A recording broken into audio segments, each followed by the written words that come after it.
Firefighter Behavioral Health Alliance's mission is to provide behavioral health workshops to fire departments, EMS, and dispatch organizations across the globe, focusing on behavioral health awareness with a strong emphasis towards suicide prevention and promoting resources available to firefighters, EMS, dispatch, and their families.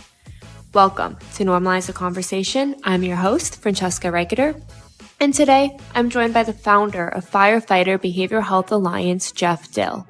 In this episode, I talked with Jeff to discuss the critical importance of suicide prevention and mental health for first responders. Jeff shares valuable insights on the profound impact of moral injury and highlights the essential role relationships play in our lives.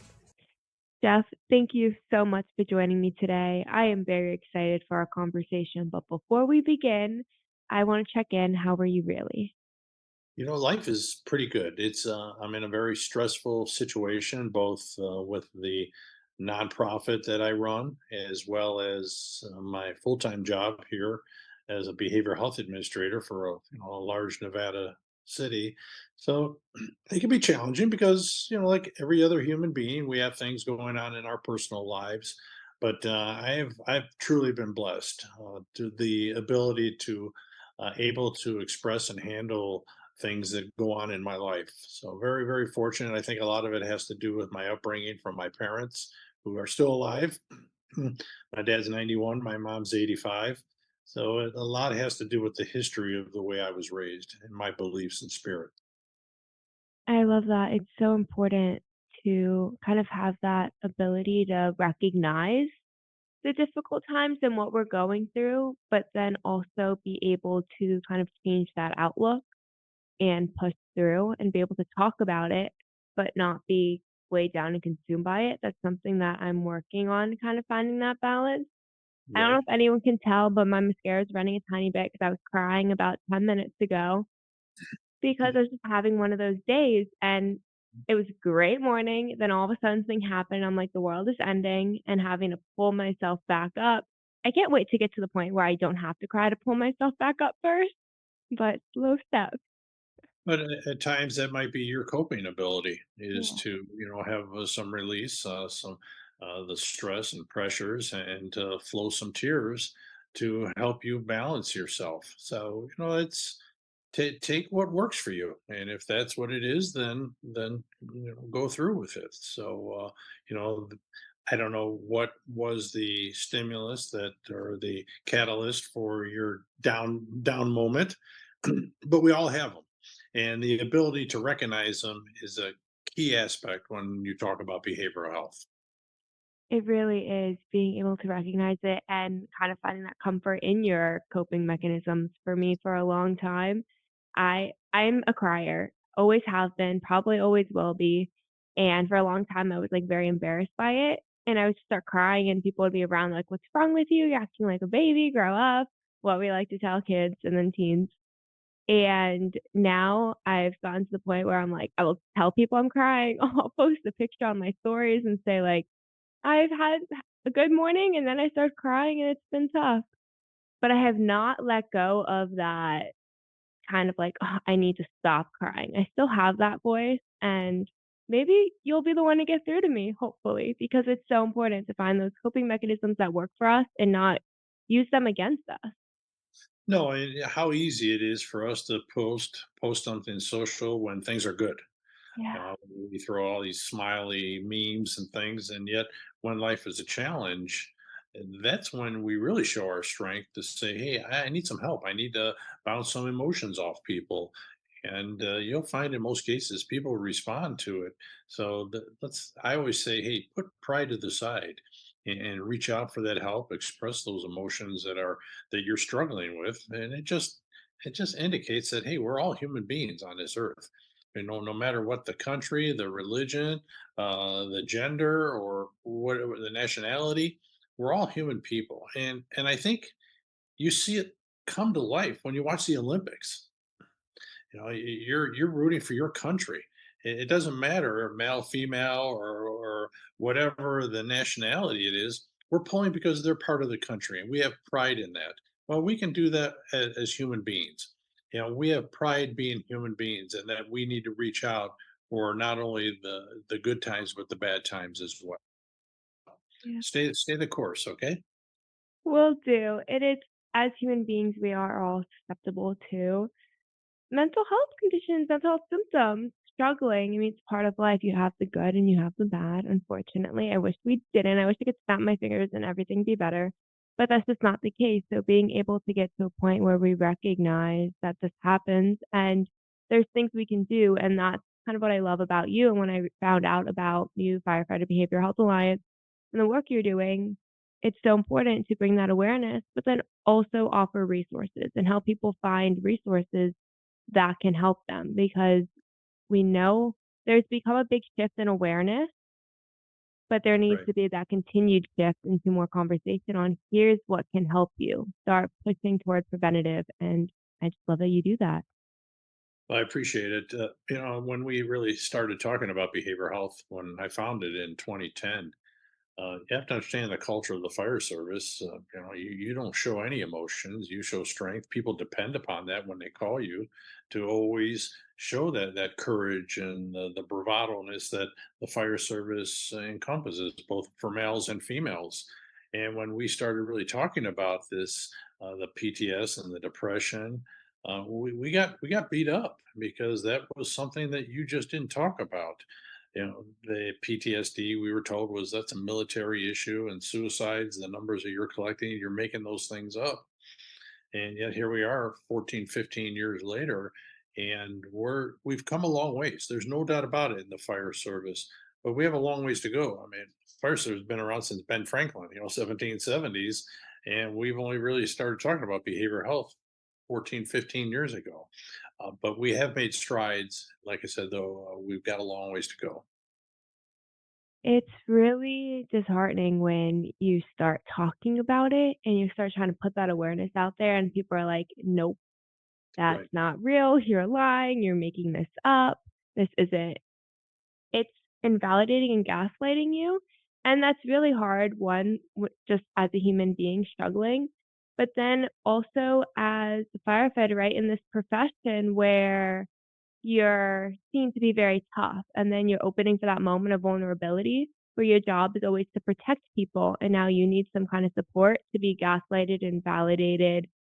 Definitely has to be very, very difficult to then even wanna reach out for support or talk about it again.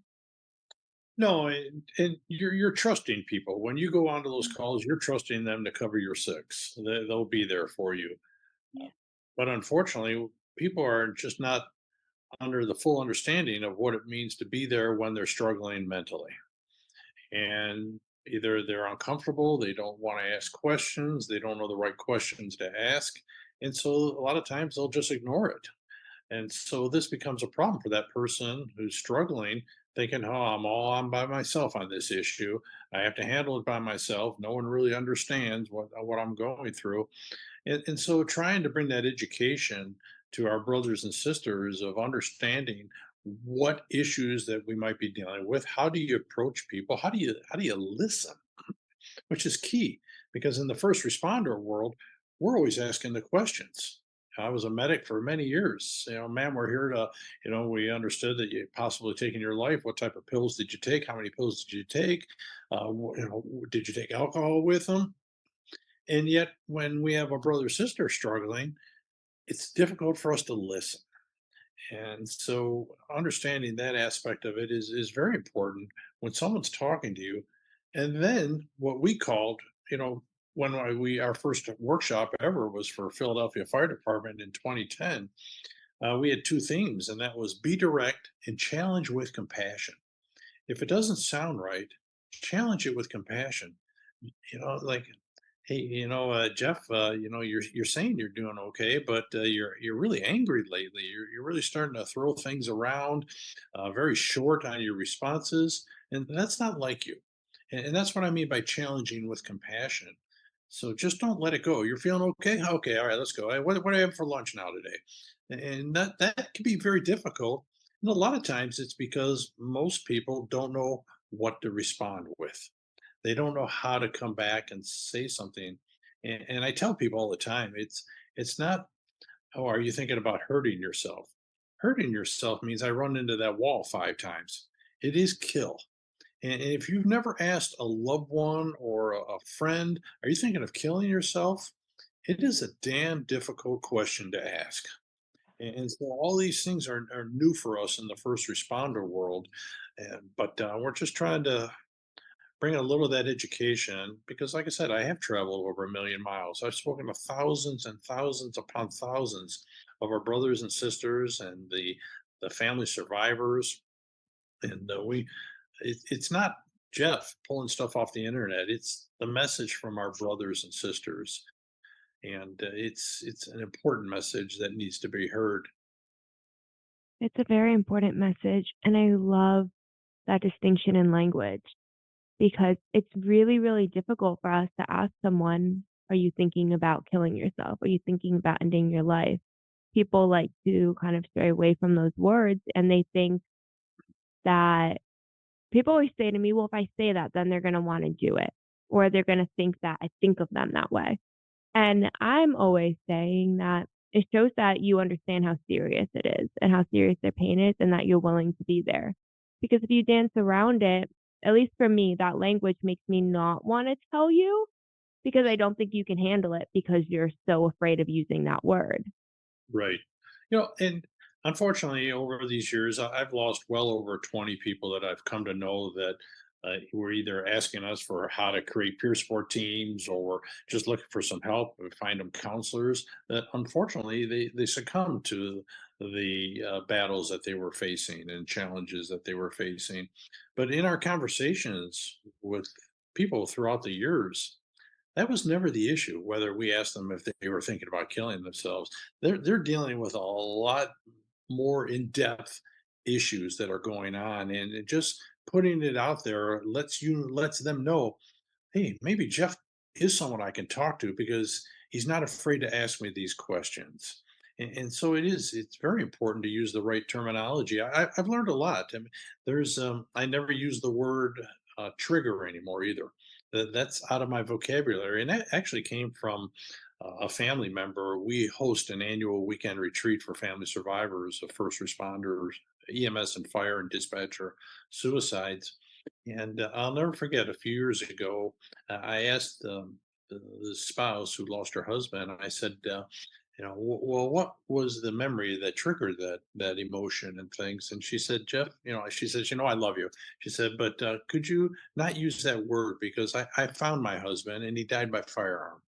And so that always had that lasting impression in me to really be careful to what words to use around people because you know as well as I do, Francesco, that you never know who's been affected by suicide, both in their personal life or their work relationships or even individually. And so uh, you do this by gaining and talking and listening to people. Yes, listening, that's a big one. Language makes such a difference. It's the difference between someone reaching out for help and hiding it inside them because they think no one's going to listen or understand or care, and also the way someone processes and experiences it. Because as someone who's lost someone to suicide, words really matter. I remember when we first lost my uncle, we lost him firearm as well, and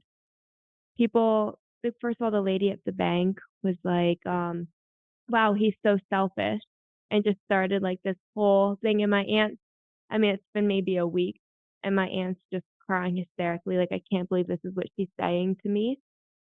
And just so people will start with that. Then someone afterwards, maybe like a week or two later, said something about how they want to blow their brains out. And when something like small happened that day, nothing, it was an everyday event that something was an inconvenience, and that was like their response. And Mm, my aunt just could not breathe. And I right. remember watching her reactions. And anytime now someone makes a joke about wanting to end their life in some way or harming themselves in some way because of my phone didn't work and now all of a sudden I'm going to end my life, those messages really impact me, and I will say something to someone because you never know who's listening. You might be talking in front of someone who's struggling with the thoughts themselves or who's lost someone, and your words are really, really harmful. And they are because, like I said earlier, you just don't know when you're around a group of people who just say, "Well, I'm just hanging around." Well, that kind of stuff might be the catalyst for that person to on what happened into their lives. And my wife, like I said, we've been married 43 and a half years. I like to laugh. I like to joke. You're way too young to know who Johnny Carson was, but she says, you're always like Johnny Carson. You're always making jokes and laughing and things, and which is just my personality. But when I speak in presentations, I can't bring that laughter to people. I can't joke around about things because I don't want people in the audience, whether it's anywhere between 50 to 900 people, I don't want them to think that suicide is a laughing matter, that behavioral health is a laughing matter. So I might, make a comment that might, bring some laughter, but it has nothing to do in regard to suicide. So you're always on guard when it comes to what I do in that aspect because you just never know who's listening and who's been affected.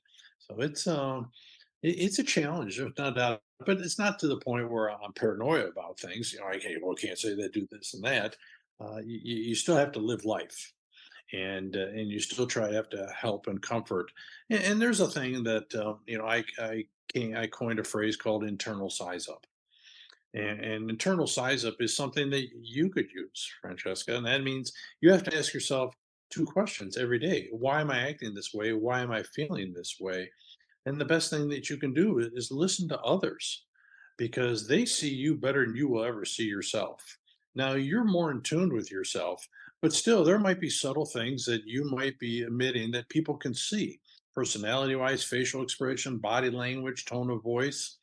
And those things are also your body's telling you. So when I say you have to listen to others, well, now you need to listen to your own self and your body. And you're well aware of those. You know what's going on. So listen, your body's telling you something's going on. I need to look into this situation. Why am I acting this way? Or why am I feeling this way? Whether it's an emotional issue, if you're a lack of sleep, whatever that is, listen to people, listen to your body. And that's what I call that internal size up. I love that. I so I've been very emotional lately because we're transitioning my grandmother into assisted living, and up until this point I've been living with her and being her caregiver. And if I'm not with her, usually I have an aide with her, but it's Mm, always me and her. And for the first time it's like admitting that I can't do it all anymore and right. that she's getting worse and it's not going to get better because she has dementia. So it's been a lot on me emotionally, and I've been trying to like just laugh about it and not think about it. And yesterday, my mom was like, "It's impacting you. You're getting very sad. You need to talk about it." I totally ignored it. I was like, "I'm fine. What are you talking about?" And then today I had a breakdown. And I was like, "You were right, mom." And then I sat there and just thought about why it was impacting me. And it's that feeling of one, I don't like things changing. Two, feeling like I failed by not being able to care for her. But three, it's like the end of an era. It's the end of me and her having nightly Taylor Swift dance parties while drinking wine. It's like a big thing is changing in my life.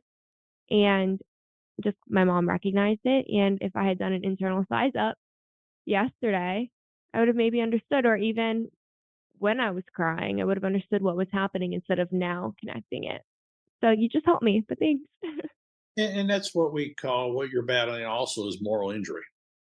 Uh, Yeah. FPHA came out with a white paper last year on moral injury, and the key aspects of moral injury, especially for first responders, is that the belief is that as human beings we're inherently born to do good, to help others, and in this case, your belief is to help your grandmother.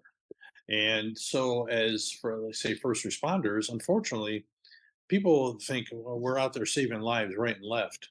It doesn't happen that way. Over this past year, when I was out speaking, I would ask the audiences, what is the average percent of saves that we actually do? And the conclusion is less than 5%.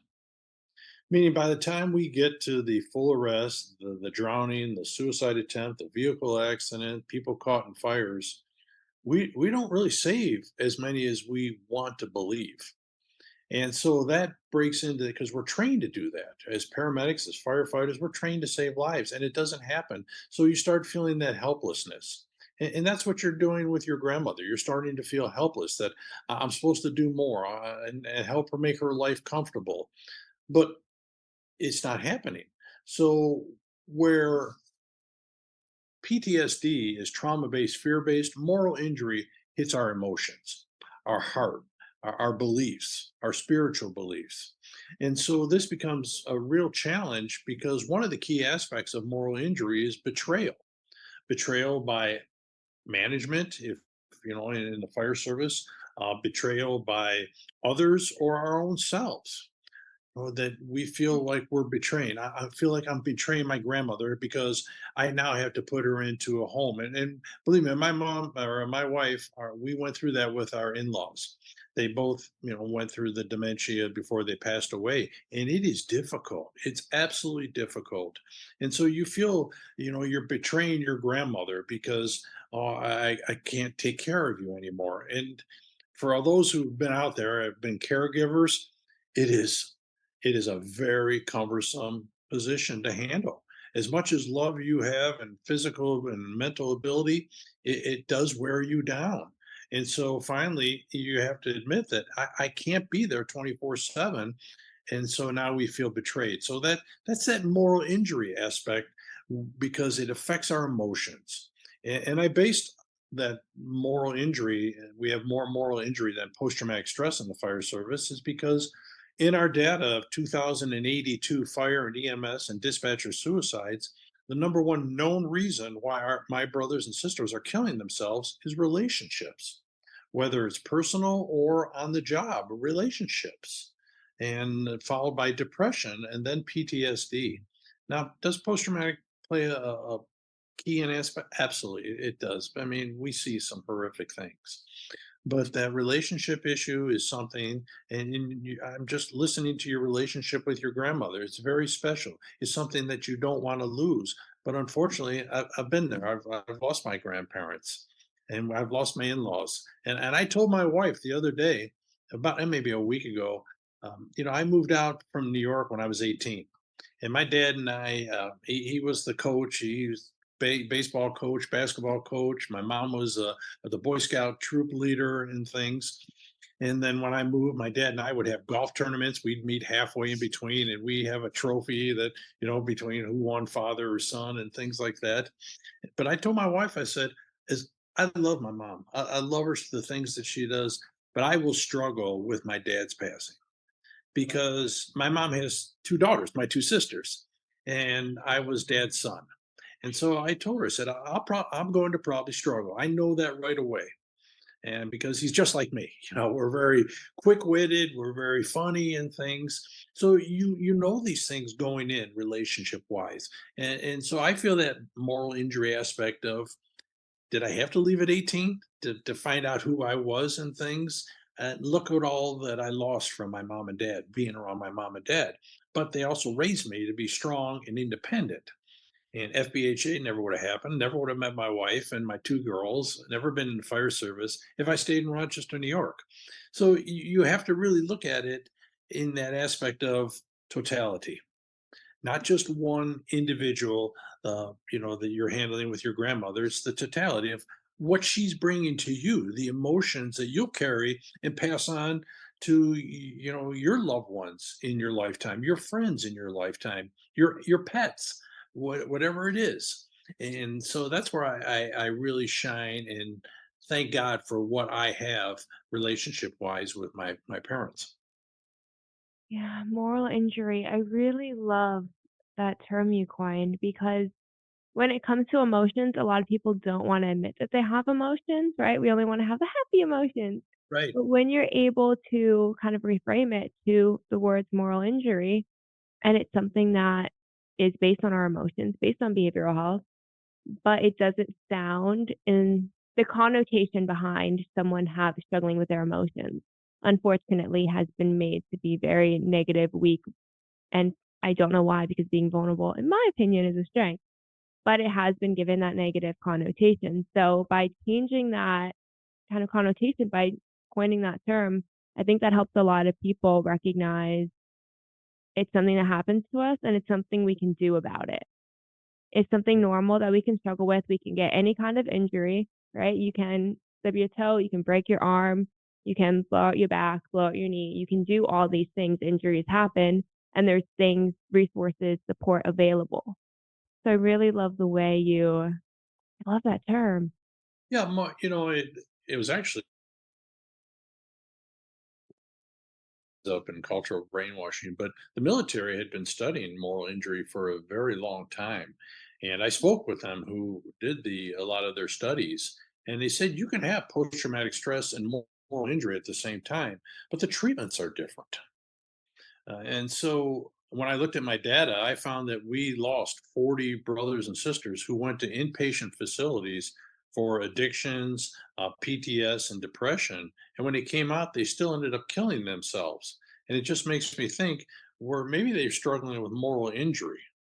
And one of the key therapies, the keys aspects of moral injury, and it's going to be in our white paper too that we're currently in the middle of, is the ability to forgive oneself. And that's easier said than done. Whether someone did something and betrayed your confidence and your love and faith, or you did that to someone else, or management did it to your organization, that's easier said than done. The ability to forgive.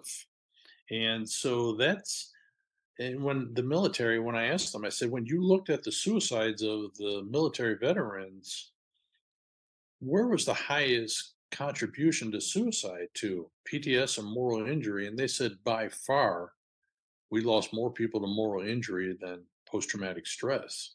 And I see that, like I said, in our data, because as I established earlier, the number one known reason is relationships for our brothers and sisters. So it's ongoing.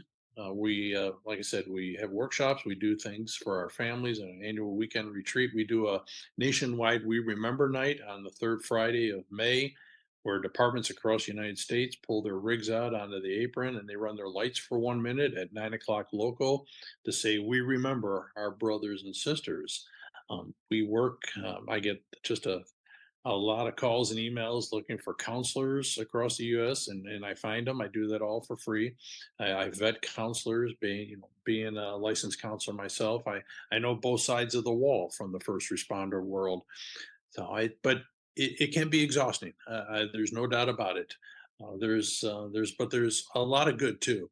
When you get a letter from someone saying, "Hey, you know, last year I called you. I was sitting in the parking lot of a Walmart with a gun in my head, and I thought I'll just try one more time. And I contacted FBHA. You had me in a counselor's the next day, and here a year later, I've remarried. I'm connected with my children again. You saved my life, and so you can't put a price on that. There's just no way.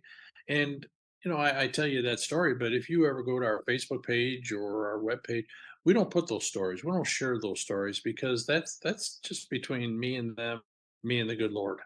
And like I said, I tell everyone, my biggest goal is to make sure when I get up there to the pearly gates, I have one more positive than negative to let me in. So. Oh, I love that. Wait, going back to your workshops, can you tell us a little bit more about these workshops? Sure. Our first workshop ever was called Saving Those Who Save Others. And that's our tagline. That's on our challenge coin that we sell, a challenge coin. Uh, that was basically, like I said, at the beginning, back in 2011, for the Philadelphia Fire Department. It was in regard to suicide awareness prevention as well as PTS. And so now we have 12 different workshops, and it ranges anything from the families, a workshop for the families, to the chaplains and counselors, to different ones. Our latest one is PTSD versus moral injury, so that people understand the distinction on that. We even have one called Keeping Tabs, which is acronym tabs of Together Against Bullying and Suicide. And we do that for and so, because I've talked to a lot of children and young adults of those that have lost, and so I haven't done a lot of them. I think three or four, but we approach and we talk to school age children, anywhere from about 10, 11, 12 years old to teenagers. And these workshops, that's what makes us different than any other organization out there. First off, no one touches us with the data. I mean, it's just used everywhere. News stations call us all the time. But the second thing is about our workshops. 90% of all our workshops come from our brothers and sisters. It's not things I just, hey, I'll look up something on the internet. Or we're like with moral injury, we actually surveyed and interviewed firefighters across the US to get that for the white paper. And so that makes it a big difference in regard because they're living it. And so now they're hearing it from their brothers and sisters. I've been to 49 states and 5 provinces in Canada speaking. I Wow. was actually supposed to speak in Germany when COVID hit. That's a darn. So I'm trying to get back internationally because this is a global issue. I have friends all over. I have friends in Australia and Greece and England and Singapore, and so they struggle with losses of their members as well. So it's that's our goal, is to really try to expand internationally more, to bring the message from our brothers and sisters and their families, the family survivors. You are amazing. These workshops, these conversations are so important. And the more we talk about it, the more we can, first of all, bring awareness, and second of all, help people get that support that they need, give people a starting point on what to recognize and what you can do. Because if you don't know how to recognize it, you may never realize that there's something that you need to do and that you can do to get the support you need. So you are really helping people on both fronts, which is amazing. Well, I appreciate it. There's so much I've learned. There's so much more we could talk. We could talk for hours on what we've learned from our brothers and sisters. But well, life is good, though. There's no doubt about it. With the bad, you take the good, and there's a lot of positives out there nowadays. It's still very difficult as a nonprofit to find funding, especially when you're talking about behavioral health and suicide for first responders. And I will tell you right now, I am god awful when it comes to asking for money. It's an ethics thing with me. I am, for some reason, I have to get it out of my brain that it's okay to ask for money.